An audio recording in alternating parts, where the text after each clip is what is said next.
Bom dia a todos e dizer a vocês que é com muita satisfação que eu atendi a convocação do nosso Jorge para vir nesta data discutirmos a respeito da situação da nossa Petro, que infelizmente, assim como a Petrobras, foram vítimas exatamente da má administração, como o colega que usou da palavra anterior, os colegas que usaram da palavra anteriormente demonstraram.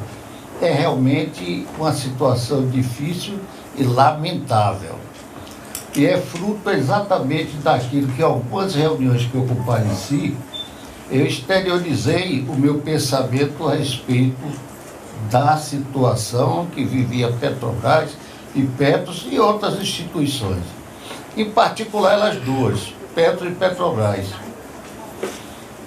E que estão tentando, no passar desses tempos e desses anos todos, de forma clara, alterar, modificar as regras, basicamente aquelas regras que são indicativas da segurança jurídica que vocês, patrocinadores, que eu chamo mantenedores beneficiários, usando a linguagem do próprio regulamento de 1969.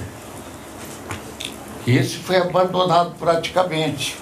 É esse que é o plano do sistema Petrobras. Necessariamente, aquele plano e aquelas regras que estão contidas no regulamento de 1969, aquelas regras são protetivas dos beneficiários. O regulamento foi entregue pela Petrobras pela decisão da Assembleia dos Acionistas de 25 de abril de 1969. E foi dado a Petros o poder apenas para gerenciar aquele título que estava ali. É aquele título que para mim sempre será o norte para a gente debater e nos pautar na defesa dos trabalhadores de forma geral.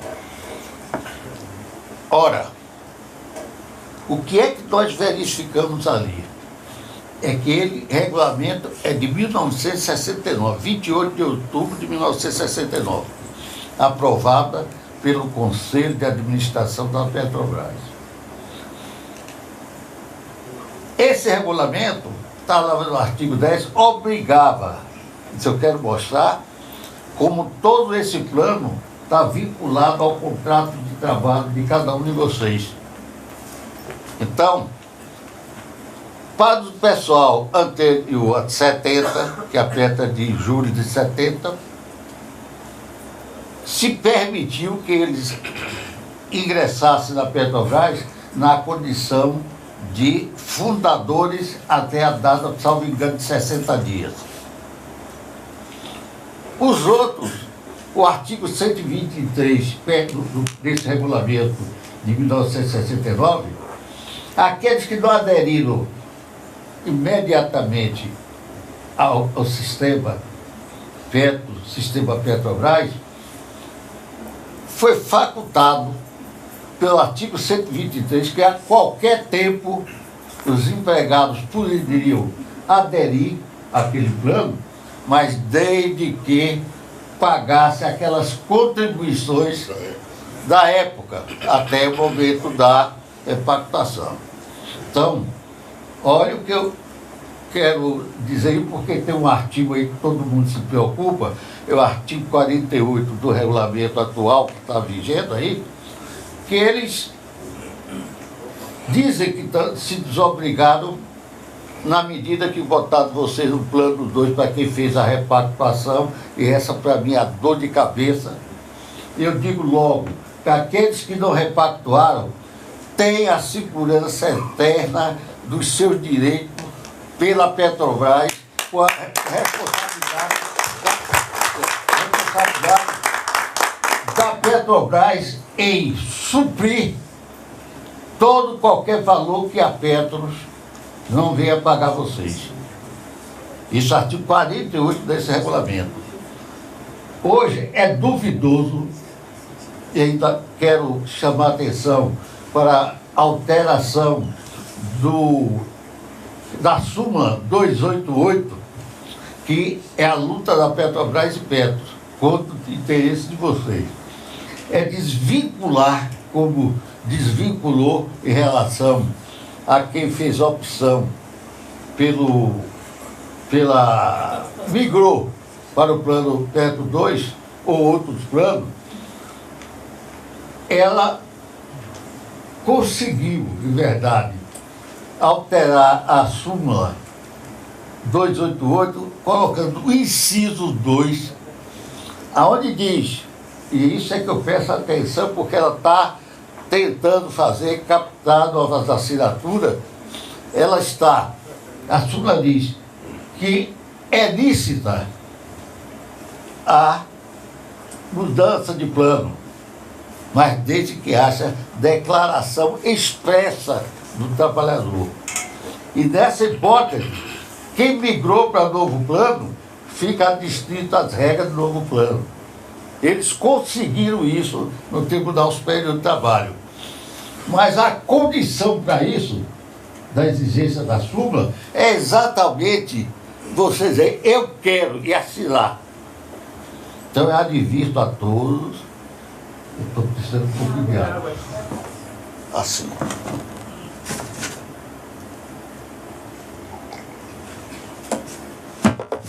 Eu advirto a todos, em especial a nossa direção e do sindicato, basicamente, sindicato que eu ainda voto, inclusive, entre aspas, entendeu? Eu tenho minhas dúvidas, entendeu?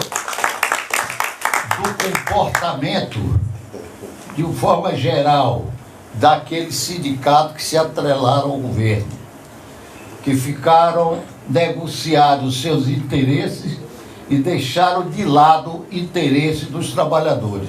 Eu digo isso... Eu digo isso porque não estou dizendo aqui não, eu estou dizendo em petição em juízo, nos processos que nós estamos tentando anular a repactuação. Então, agora nós estamos naquele momento que eles reabriram o IPDI, não é PIDV. Reabriram esse PIDV. E entrega a vocês, na hora que está lá, ninguém assina no mesmo momento sem ler. Né? É o que eu chamo de assinar em branco. Porque você assinar um documento antes de ler é um perigo total. Quem sabe se não tem lá uma cláusula, que isso é preparado pelo setor jurídico da Petrobras, que não haja uma cláusula lá dizendo que você está abrindo mão, entendeu, dos direitos, daqueles valores relativamente ao plano que vocês permanecem. Entendeu? O afã do receber o dinheiro, que aconteceu exatamente do período das adesões ao plano 2, por 15 mil reais, que não foram 15 mil reais, que tirava o imposto de renda, ficava aí. Aquilo foi a maior loucura, e isso eu disse em Assembleia, não só aqui com vocês, mas disse da Assembleia também, lá da IPET, ou da STAP. Disse, e até teve jornal que me publicou minha imagem para os clientes que me conheciam, então alguns se salvaram. Eu seria assim, mas não tem jeito de mudar. Esse é o grande aspecto. Tem. Justiça tem. E basicamente agora, que eu acho até mais fácil, para o ponto de vista de enfrentar a matéria, que na Justiça do Trabalho, ele diz assim, normalmente nego porque o cidadão fez de boa fé, fez isso, esquecendo inclusive os nossos juízes do trabalho, que já estão com a cabeça feita, entendeu? De que o artigo 468 da CLT, e como assim também o artigo 9º da CLT, eles dizem taxativamente que é lícito fazer alterações de condições contratuais. Entendeu? Aí vai dizer assim, mesmo as bilaterais serão nulas se prejudiciais aos trabalhadores. Correto? Então é isso. O artigo 9º diz a mesma coisa. E outra, nulos serão todos os direitos que objetive alterar as condições de trabalho e prejuízo do trabalhador. Então, essa é a figura. Os sindicatos deveriam ter uma ação, como o sindicato e associações, de fazer também palestras, esclarecimentos, entendeu? Para o pessoal, olha, vocês vão se prejudicar. Pelo contrário, da campanha de repactuação, etc., nós vimos alguns dirigentes de sindicatos, entendeu? Dizendo que era válido. Contrariando, eu digo, mas doutor, o senhor disse, qual o prejuízo? Como não é prejuízo? Eu pergunto a vocês, passaram para vocês a cópia do projeto que ainda não tinha sido aprovado pela Previdência? Passaram cópia para vocês lerem da proposta do novo regulamento de vocês? Obviamente que não.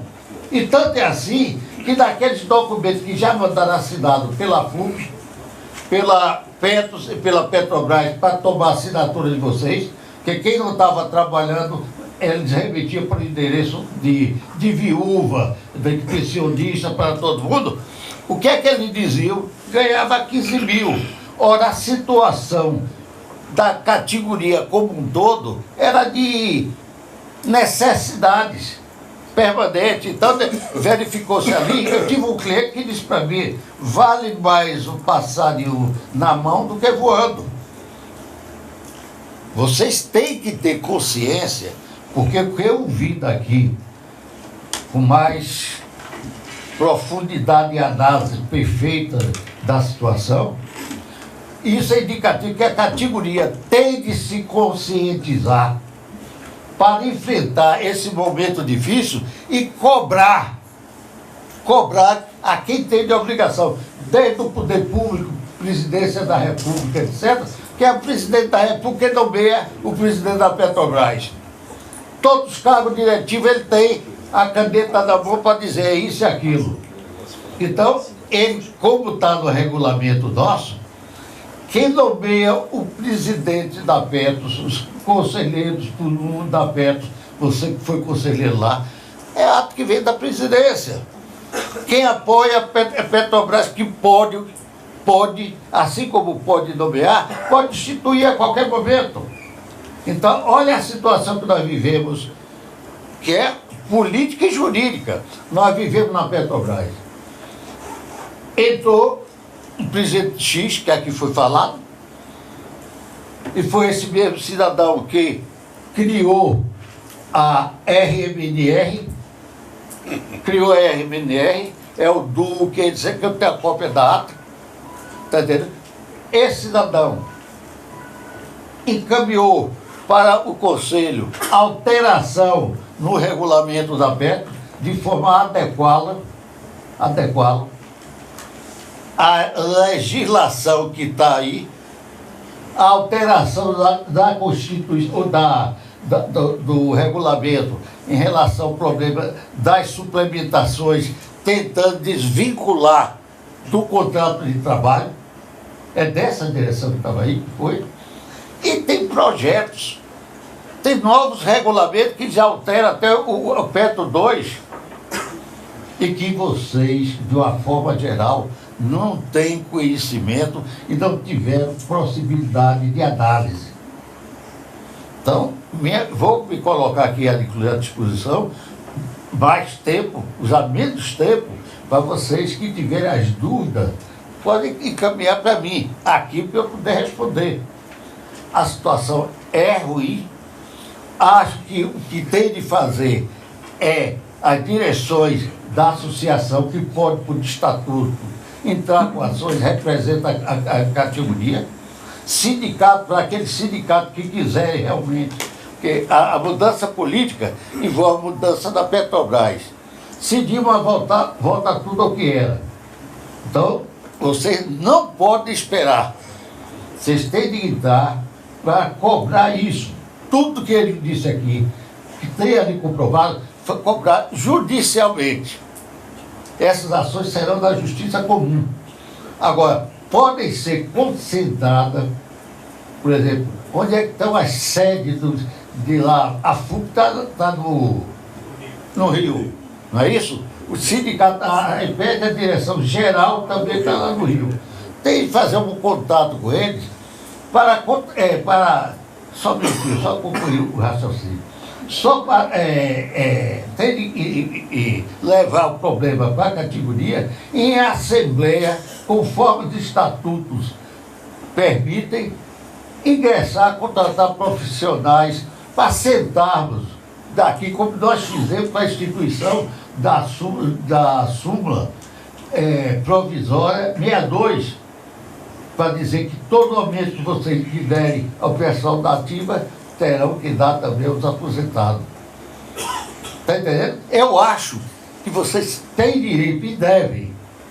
É dizer assim, bom, se o sindicato não quiser fazer, ou a FUP, entra através da associação, que o estatuto da associação permite que ela ingresse em juízo para cobrar direitos e obrigações dos seus associados. Você me permite só? Pois não. Em princípio, as associações representativas dos funcionários da Petrobras têm receio de fazer qualquer tipo, de mover qualquer tipo de ação, porque, por causa da retaliação, e já houve isso, de, por exemplo, tirar da folha de pagamento as contribuições. Eu posso provar isso, inclusive teve um caso aí que eu já reclamei da Astap, a nossa Astap, que já precisa, está na hora de acabar, porque ela não tem ação nenhuma, ela não move ação nenhuma. Ela é verdade, eu vou fazer não como acusação. Doutor Ailton, hein? Quem está próximo ou já aderiu a esse PIDB agora tem recebido uma documentação para Petros, para assinar, para preencher. Tá? Caiu em minhas mãos uma documentação dessa, eu achei muito estranho, inclusive um que tem lá em cima, adesão a PPS, Plano Petros 2 ou outros planos. Eu passei para Jorge Gomes aqui e pedi que a EPET, junto com a assessoria jurídica dela, verificasse se aquilo corria algum risco de trazer dano para quem estiver ingressando nesse PIDB. Eu creio que Jorge vai lhe repassar essa documentação para o senhor dar uma olhada. Analisarei e responderei. Entendendo? Agora tem o colega ali também. Diga aí. Nós estamos recebendo uma ameaça da Petros informando de que esse déficit nós teremos que pagar. O déficit ela já está calculado em 16,5 bilhões, entendeu? Ou então a diminuição dos problemas. Aí eu pergunto, considerando o que você falou aí, o regulamento de 28 de outubro de 1969 estabelece que a patrocinadora é obrigada a repor esse déficit, aí eu pergunto, há necessidade, a tua orientação, de que se entre com uma ação preventiva para sustar essa safadeza, me desculpa a expressão, ou então há necessidade de se esperar o dano ser causado para entrar com ação? Eu respondo. Presta atenção. O regulamento que entrou em vigor a partir de 79, que além de estabelecer idade mínima para aposentadoria e um teto de 3 vezes o valor pago pela Previdência Social, esse regulamento, no artigo 48, inciso 9, ele diz que a Petrobras e Petros, da hipótese, a Petrobras e as outras patrocinadoras estarão obrigadas a suportar aquele pagamento que a PET tinha de fazer a vocês, caso não houvesse caixa suficiente para tal. Isso daí, a meu ver, dentro da minha compreensão, é um indicativo de que se a Petros quebra, a Petrobras responde. Os patrocinadores de modo geral, Petrobras Distribuidora, as empresas vinculadas à Petrobras. Entendeu? Então, pelo artigo 48, isto está garantido. Agora, olha a grande preocupação para aqueles que repactuaram. Esse é que é o grande problema. E que a gente, eu acho que tem ação como eu estou entrando. Só que agora, a partir de agora, depois da decisão do Supremo Tribunal, essas ações têm de ser endereçadas para a Justiça Comum. Entendeu? Para tentar anular. Por isso mesmo, é que o Tribunal Superior do Trabalho alterou a súmula 288. O que é que dizia a súmula 288? O regulamento que é aplicado é aquele do momento do contrato. Então, todo mundo, qual foi o regulamento que você trouxe? 65, 66, tal. Então, é aquele regulamento que estava em vigor. No máximo, o que se pode dizer, por isso que eu chamei a atenção, é para o fato de que o regulamento da Petrobras, preparado pelo Conselho da Petrobras, esse regulamento foi entregue a Petros praticamente um ano, menos de um ano, quase 9 meses, depois dele editado e aprovado. Então, é ato exclusivo da Petrobras e que obriga a Petros a administrar segundo aquilo que está ali. Então, como no próprio regulamento você não podia alterar para diminuir direitos, nem nada, está no artigo 53 do regulamento 79, como o artigo 117 do regulamento de 1969 está no artigo 117 e no 79 está no artigo 53.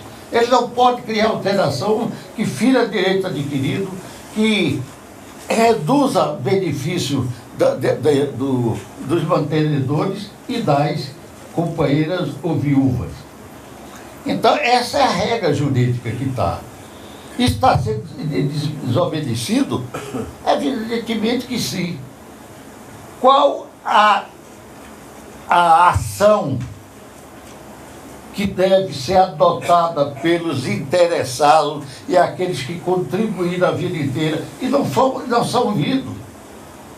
Que quem aprova o regulamento de benefício da Petrobras são o Conselho Administrativo.